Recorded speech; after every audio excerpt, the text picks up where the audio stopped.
اعوذ باللہ من الشیطان الرجیم بسم اللہ الرحمن الرحیم صراط الذین انعمت علیہم. اب اس کی مزید وضاحت ہے، راستہ اس کا ان لوگوں کا جن پر تیرا انعام ہوا. یہ کون لوگ ہیں؟ اس کی وضاحت آپ کو ملے گی سورہ نساء میں. من یطع اللہ والرسول فاولئک مع الذین انعم اللہ علیہم من النبیین والصدیقین والشہداء والصالحین. چار طبقات ہیں منعم علیہم جن پر اللہ کا انعام ہوا ہے. چوٹی پر انبیاء کرام، اس کے بعد صدیقین کرام، اس کے بعد شہداء عظام، اس کے بعد عام صالح مسلمان صالح ہو. یہ بیس لائن ہے. اس سے اوپر کا درجہ شہداء کا ہے، اس سے اوپر کا درجہ صدیقین کا ہے، اور پھر اس سے اوپر کا درجہ انبیاء کا ہے. انبیاء میں سے پھر وہ بھی ہوتے ہیں کہ جو اولو العزم میں من الرسل ہیں. لیکن یہ چار طبقات ہیں، ان کے راستے پر ہمیں چلا. غیر المغضوب علیہم ولا الضالین، جو مغضوب علیہم نہیں ہوئے، جن پر تیرا غضب نہیں ہوا. اور غضب ہوتا ہے ان پر کہ جو ہدایت کے واضح ہونے کے بعد ہدایت کو ترک کر دیں، وہ ہے مغضوب علیہم.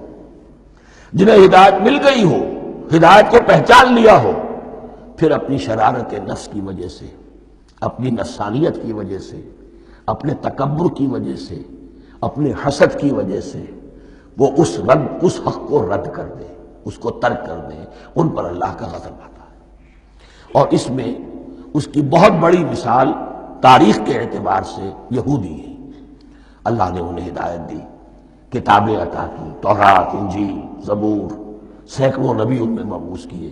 1400 برس تک نبوت کا تار ٹوٹا ہی نہیں، مسلسل.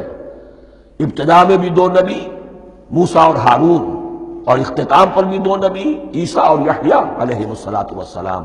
اور ان کے مابین کوئی لمحہ نہیں آیا ہے تاریخ بنی اسرائیل میں جبکہ کوئی نہ کوئی نبی موجود نہ ہو. لیکن انہوں نے اپنی شرارت نفس کی وجہ سے ہدایت تورات سے بھی منہ موڑا. اور پھر سب سے بڑی بات یہ کہ ہدایت محمدی سے، ہدایت قرآنی سے بھی صلی اللہ علیہ وسلم منہ موڑا. وہ ہے مغضوب علیہم ولا الضالین، اور نہ ہی گمراہ ہوئے. یہ لفظ جو آتا ہے عربی زبان میں گمراہ کا بھی ہے اور تلاش حق میں بھٹکنے والے کا بھی ہے. ایک وہ شخص ہے جس پر حق ابھی واضح نہیں ہوا، وہ تلاش میں ہے، اس کے لیے بھی ضال کا لفظ آئے گا. اسی طرح کوئی شخص کسی کے عشق اور محبت میں ایسا ہو جائے، دیوانہ ہو جائے، اس کو بھی ضال کہتے ہیں. یعنی اس کے اوپر جذبات کا اتنا غلبہ ہو گیا ہے کسی کی محبت اور عشق کی بنا پر. تو حضور کے لیے یہ لفظ آیا ہے وَوَجَدَكَ ضَالًّا فَهَدَىٰ. اور یہ تو سورۃ الضحیٰ ہے، اکثر بیشتر لوگوں کو یاد ہوگی.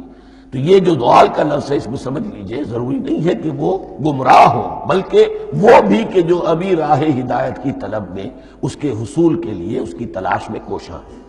اور وہ بھی کہ جو کسی مغالطے کی وجہ سے حق سے منحرف ہو جائے.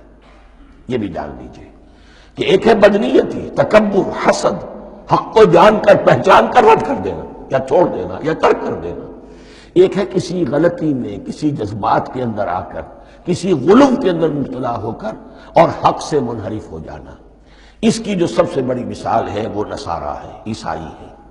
حضرت مسیح کو انہوں نے مانا لیکن غلو کیا. یہ لفظ آئے گا آگے، لا تغلوا فی دینکم، اپنے دین میں غلو نہ کرو. جیسے ہمارے ہاں بھی بعض لوگ ہیں جو حضور صلی اللہ علیہ وسلم کی تعریف میں، حضور صلی اللہ علیہ وسلم کے ساتھ اپنی محبت کے اظہار میں غلو کر جاتے ہیں. یہ انتہا درجے کو ہو گیا تھا حضرت مسیح علیہ السلام کے ماننے والوں میں، اور اس کی بنا پر انہوں نے تثلیث کا عقیدہ ایجاد کر لیا اور حضرت مسیح علیہ السلام کو اللہ کا بیٹا بنا دیا.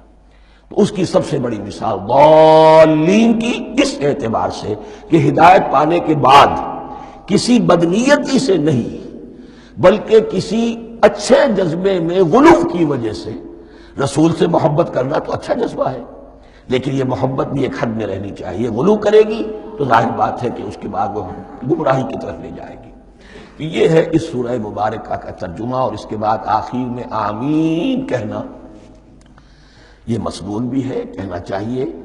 البتہ اختلاف یہاں بھی صرف اتنا ہے کہ نماز میں جب آپ امام کے ساتھ ہیں، وہ اگر جہری قرات کر رہا ہے تو آیا اس کے بعد آپ کو بھی بالجہر کہنا ہے آمین یا نہیں کہنا؟ یہ اختلاف ہے، ان میں کوئی فرق واقع نہیں ہوتا، یہ چیز متفق علیہ کہ کہنا ہے آمین۔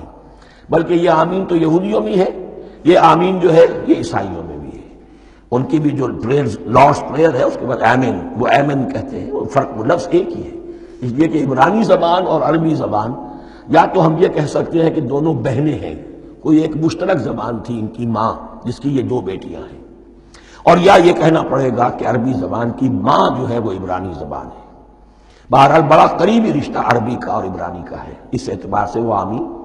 اب آپ کو معلوم ہے ہم السلام علیکم وہ کہتے ہیں، وہ سلام کہتے ہیں، فرق کیا ہے؟ وہ تو تلفظ کا فرق ہے۔ اسی طریقے سے اور بہت سے الفاظ